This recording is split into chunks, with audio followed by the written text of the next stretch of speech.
નમસ્કાર મારા વાલા વિદ્યાર્થી મિત્રો, સ્વાગત છે તમારું। આજે વાત કરવાના છીએ ધોરણ 7માં આપણે અંગ્રેજી વિષયની તારીખ 22/4/2025ના રોજ જે વાર્ષિક પરીક્ષા લેવામાં આવનાર છે તેનો મિત્રો 80 ગુણનું તમારું પેપર આવશે। ચાલો વિદ્યાર્થી મિત્રો, તમારું પેપર કેવું રહેશે તેનું મોસ્ટ આઈએમપી સોલ્યુશન આજે આ વિડીયોમાં કરવા જઈ રહ્યા છીએ। તો ચાલો વિદ્યાર્થી મિત્રો, વિડીયોની શરૂઆત કરીએ। તેના પહેલાં તમે ખાસ ચેનલમાં નવા હોય તો ચેનલને મિત્રો અવશ્ય સબસ્ક્રાઈબ કરી વિડીયોને લાઇક અને શેર કરવાનું પણ ન ભૂલતા। તો વિદ્યાર્થી મિત્રો, સૌપ્રથમ અહીંયા આપણું જે પેપર છે તે 80 ગુણનું હશે અને 3 કલાકની અંદર પેપર પૂર્ણ કરવાનું હોય છે। સૌપ્રથમ ક્વેશ્ચન નંબર 1થી વાત કરીશું। અહીંયા મિત્રો ક્વેશ્ચન નંબર 1 છે તેની અંદર તમને 10 ગુણની અંદર જે મિત્રો ફકરા વાઇઝ ગુણ પૂછાશે, એટલે કે ફકરો આપેલો છે અને એની નીચે તમને પ્રશ્નો આપેલા છે। પહેલો અહીંયા ફકરો છે મિત્રો, બરાબર। તો એની અંદર તમે જોઈ શકો છો કે અહીંયા પ્રશ્ન આપેલા છે, એના જવાબ આપણે ઉપરના ફકરામાંથી શોધવાના છે। એકવાર મિત્રો તમે ટ્રાય કરજો, તમને ઉપરના ફકરામાંથી જવાબ મળી રહેશે। ન મળે તો આપણે અહીંયા જવાબ આપેલા છે કે what is the best time for sighting the lion, બરાબર। તો અહીંયા મિત્રો એનો જવાબ તમને અહીંયા મળી જશે કે the best time is mid October, mid June, બરાબર, November and February for sighting the lion, બરાબર। એના પછી મિત્રો બીજું છે the area of Gir national park is, તો નેશનલ પાર્ક ગીર છે એનો એરિયા કેટલો છે, તો એનો પણ મિત્રો જવાબ આવશે 1412 કિલોમીટર। અહીંયા એ ઓપ્શન આપણો સાચો રહેશે। એના પછી મિત્રો તમને અહીંયા આપેલો છે લક્ષ્મી અને ફૈઝાન વચ્ચે જે સંવાદ થયેલો છે, બરાબર। અહીંયા પ્રશ્ન પૂછેલો છે કે whom do the people of Gir love, તો એનો પણ મિત્રો તમને અહીંયા જવાબ છે એ મળી જશે, બરાબર। The people of Gir love the lion. એના પછી બીજો મિત્રો પ્રશ્ન છે હુ ફાઇટ સમટાઈમ, બરાબર। તો અહીંયા એનો જવાબ આવશે મિત્રો ડી જવાબ છે સાચો છે। તેના પછી મિત્રો લક્ષ્મી અને ફૈઝાન વચ્ચેનો બીજો છે ફકરો, બરાબર, કે વેર ડીડ લક્ષ્મી લાઈવ, તો અહીંયા મિત્રો જવાબ થશે લક્ષ્મી લાઈવડ ઇન કુબા ઇન ધ ગીર ફોરેસ્ટ। મિત્રો ખાસ કરીને તમે જે પ્રશ્નો છે એનો જવાબ તમને ઉપરનામાંથી ફકરામાંથી શોધવાનો પહેલો પ્રયત્ન કરજો અને પછી જ નીચે આપણે જે જવાબ આપેલા છે એને મિત્રો તમે જોજો, જેથી કરી તમને મિત્રો ખ્યાલ આવશે, કોન્ફિડન્સ આવશે કે મારો જવાબ કેટલો સાચો છે। બીજો પ્રશ્ન એટલે કે નેક્સ્ટ છઠ્ઠો પ્રશ્ન છે લક્ષ્મી લેવડ ઇન ખાલી જગ્યા, તો જવાબ હશે કુબા, બરાબર। એના પછી મિત્રો નેક્સ્ટ ફકરો તમને અહીં આપેલો છે, બરાબર। આ ફકરા ઉપરથી તમારે મિત્રો પ્રશ્નોના જવાબ નીચે શોધવાના છે કે વોટ ઇઝ શિવ વસાવડા, બરાબર। તો અહીંયા મિત્રો થશે Shiv Vasavada is a scientist, અને બીજું છે mister Shiv Vasavada is a, તો અહીંયા મિત્રો જવાબ આવશે આગળ આપેલો છે તો કોણ હતો શિવ વસાવડા, તો તે સાયન્ટિસ્ટ હતો, બરાબર। અને છેલ્લો મિત્રો અહીંયા તમને એક ફકરો બીજો આપેલો છે કે what do the dancer do, તો મિત્રો અહીંયા તમારે આ ફકરામાંથી જવાબ શોધવાનો રહેશે, બરાબર। બંને પ્રશ્નોના જવાબ મિત્રો ઉપરના ફકરામાંથી મળી જશે। ચાલો શોધી અને તમારે કમેન્ટ બોક્સમાં જવાબ આપવાનો છે। એના પછી મિત્રો જોઈશું અહીંયા તમને આપેલા છે તે ખાલી જગ્યા છે, બરાબર। યોગ્ય વર્ડનો ઉપયોગ કરી અને ખાલીયા પૂર્ણ કરવાની છે। અહીંયા તમને વર્ડ પણ આપેલા છે, બરાબર। તો આ બંને મકાનો છે, તો આ મકાનો શું છે, જો ધ બેંક ઇઝ અ ખાલીયા ધ સ્કૂલ, બરાબર। બેંકની સામે શું છે, સ્કૂલ છે, તો શું આવશે વિરોધી છે, વિરોધી માટે કયો શબ્દ આવે તો ઓપોઝિટ, તો ઓપોઝિટ આપણે અહીંયા લખીશું, બરાબર, બંનેની ઓપોઝિટ છે। એના પછી મિત્રો અહીંયા ચિત્ર છે જે ટીચર ભણાવી રહ્યા છે, બરાબર। તો કહે છે the teacher is a standing ખાલીયા ધ ટેબલ, તો ટેબલની પાસે છે એટલે બિહાઇન્ડ આવશે, બરાબર। પ્રિપોરેશન છે, બરાબર, બિહાઇન્ડ આવશે। એના પછી 8મું છે કે સંજના ઇઝ અ સ્ટેન્ડિંગ ખાલીયા હર મધર, એની માતાની એકદમ પાસે છે, નેક્સ્ટ ટુ, બરાબર, પાછળ છે એટલે નેક્સ્ટ ટુ આવશે।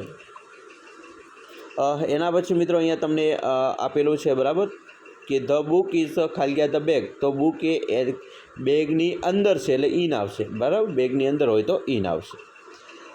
અને 10મો મિત્રો છે ધ એપલ આર ખાલીયા ધ બાસ્કેટ, તો બાસ્કેટની અંદર છે એટલા માટે શું આવશે ઇન આવશે, ની અંદર હોય તો, બરાબર, તો એમાં ઇન આવશે। પછી મિત્રો પ્રશ્ન 2 છે તેની અંદર તમારે અહીંયા ખાલીયા પૂર્ણ કરવાની છે, બરાબર। કાળ બદલવાનો છે, સ્ટડીનો ઉપયોગ કરી સાદો ભવિષ્યકાળ કે આઈ ખાલીયા નેક્સ્ટ વીક, તો વિલ સ્ટડી। બીજું છે અહીંયા મિત્રો શોર્ટનો ઉપયોગ કરીને તમારે બનાવવાનો છે। અહીંયા બાયનો ઉપયોગ કરવાનો છે, બાયનું 22 આવશે ખાલીયામાં, હેવનું હેવ, બરાબર રહેશે। બરાબર. એના પછી અહીંયા લુક છે, 15માં લુકડો થશે. જમ્પ તો જમ્પડ, ટીચ તો ટોક, વોલ્ક તો વોલ્કડ, ટોલ્ક તો આર ટોલ્કિંગ, જમ્પ તો ઇઝ જમ્પિંગ. તો આવી રીતે તમારે એના મિત્રો ખાલિયા પણ પૂર્ણ કરવાની છે. એના પછી મિત્રો તમે જોઈ શકો છો અહીંયા current opposite from the brackets, એટલે મિત્રો અહીંયા ખાલિયા યોગ્ય ઓપ્શન વિકલ્પ પસંદ કરી અને તમારે ખાલિયા પસંદ કરવાની છે. બરાબર. પહેલું છે મિત્રો વાક્ય છે the mega train will run without, તો અહીંયા આવશે મિત્રો શું આવશે? ડ્રાઈવર્સ આવશે.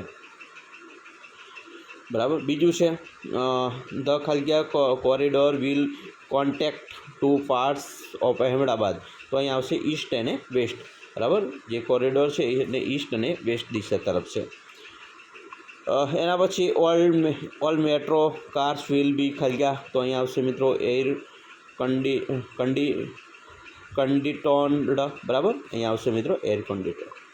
પછી મિત્રો ચોથું વાક્ય છે તેની અંદર તમે જોઈ શકો છો અહીંયા જે ખાલિયા છે ફિલર્સ આવશે. પાંચમી ખાલિયામાં વર્કર્સ આવશે. બરાબર. આવી રીતે તમારે ખાલિયા પૂર્ણ કરવાની આવશે. ક્વેશ્ચન નંબર 3 છે એની પણ વાત કરીએ મિત્રો. બરાબર. અહીંયા એક્ઝામ આપેલું છે, એના આધારે તમારે વાક્ય બનાવવાનું છે. અમર લર્ન્સ ઇંગ્લિશ, તો આવશે he does not learn Sanskrit. તો એવી રીતે તમારે ઉપયોગ કરીને વાક્ય બનાવવાનું છે. અહીંયા ક્રિકેટ છે, ક્રિકેટનો ઉપયોગ કરવાનો છે. કોફીનો ઉપયોગ કરવાનો છે. એટ નાઇટનો ઉપયોગ કરીને વાક્ય બનાવવાનું છે. પછી અહીંયા સ્કૂટર અને આઈસ. બરાબર. એના પછી અહીંયા પણ તમને ઉદાહરણ આધારિત મિત્રો બનાવવાનું છે. બરાબર. જો અહીંયા આપેલું છે did the teach scold Kiran, તો અહીંયા આવશે yes she scold Kiran, no she don't. બરાબર. વાક્ય સ્કોલ્ડ કિરણ, વાક્ય ના ફરે એવી રીતે યસ અને નોમાં વાક્ય કરવાના છે. તો અહીંયા તમને વાક્ય આપેલો છે 6, 7, 8, 9. બરાબર. યસ અને નોનો ઉપયોગ કરી વાક્યનો અર્થ ન બદલાય એવી રીતે અહીંયા મિત્રો તમને જે વાક્યો આપેલા છે એના જવાબ પણ નીચે આપેલા છે. આ રીતે તમારે પણ ખાસ મિત્રો પ્રેક્ટિસ કરવાની છે. બરાબર. અહીંયા પણ યસ નોનો ઉપયોગ કરીને બનાવવાના રહેશે. બરાબર. અહીંયા પ્રેક્ટિસ માટે છે, વધારે તમારે મિત્રો ખાસ 15 સુધી છે. હવે ક્વેશ્ચન નંબર 4ની વાત કરીએ તો એમાં પણ ખાલિયા છે હુ અને વેર. મિત્રો WH પ્રશ્નોનો ઉપયોગ કરીને બનાવવાની છે. પહેલી ખાલિયા છે તેમાં વેન આવે છે, બીજીમાં મિત્રો આવશે વેન આવશે, ત્રીજીમાં વેર આવે છે, ચોથીમાં હુ આવશે અને પાંચમીમાં વોટનો ઉપયોગ કરીને ખાલિયા આપણે પ્રશ્નાર્થ વાક્ય બનાવવાના છે. તો આ રીતે તમારે પણ મિત્રો આવી શકે છે. એના પછી મિત્રો અહીંયા પણ એક્ઝામ્પલના આધારે તમારે પણ મિત્રો ઉદાહરણ પ્રમાણે બરાબર વાક્ય બનાવવાના છે. બરાબર. એ પણ મિત્રો અહીંયા તમને 46, 47, 48, 49માં આપેલા છે, એના જવાબ આપેલા છે. આ રીતે પ્રેક્ટિસ એકવાર કરી લેજો. ક્વેશ્ચન નંબર મિત્રો 5ની વાત કરીએ તો એક પેરેગ્રાફ આપેલો છે અને પેરેગ્રાફ નીચે તમને મિત્રો કુલ 5 પ્રશ્નો આપેલા હશે. તમારે મિત્રો પેરેગ્રાફને પહેલો વાંચવાનો છે, સમજવાનો છે અને યોગ્ય રીતે પ્રશ્નો વાંચી અને પછી એના જવાબ તમારે લખવાના છે.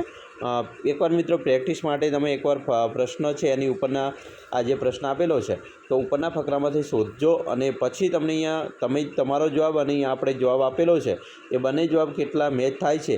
બરાબર. એ ખાસ તમારે જોઈ અને પ્રેક્ટિસ કરવાની રહેશે. બરાબર. અહીંયા 5 પ્રશ્ન આપેલા છે. ક્વેશ્ચન નંબર 6 છે. અહીંયા પણ મિત્રો તમને અહીંયા ટ્રુ એન્ડ ફોલ્સ આપેલા છે. બરાબર. જો પહેલું વાક્ય છે, બીજું છે ફોલ્સ ખોટું છે, પછી એના પછી 54મું છે ટ્રુ છે, 95મું ફોલ્સ અને 56મું ફોલ્સ. તો આવી રીતે તમારે ખોરા ખોટા પણ આવશે. તો વિદ્યાર્થી મિત્રો આવી રીતે તમારો પેપર આવી શકે છે. અમે આશા રાખીએ છીએ તમને આપણા વિડીયો ખૂબ જ ઉપયોગી નીવડશે અને ખાસ વિડીયો ગમે હોય તો લાઇક, શેર અને સબસ્ક્રાઈબ કરવાનું પણ ન ભૂલતા.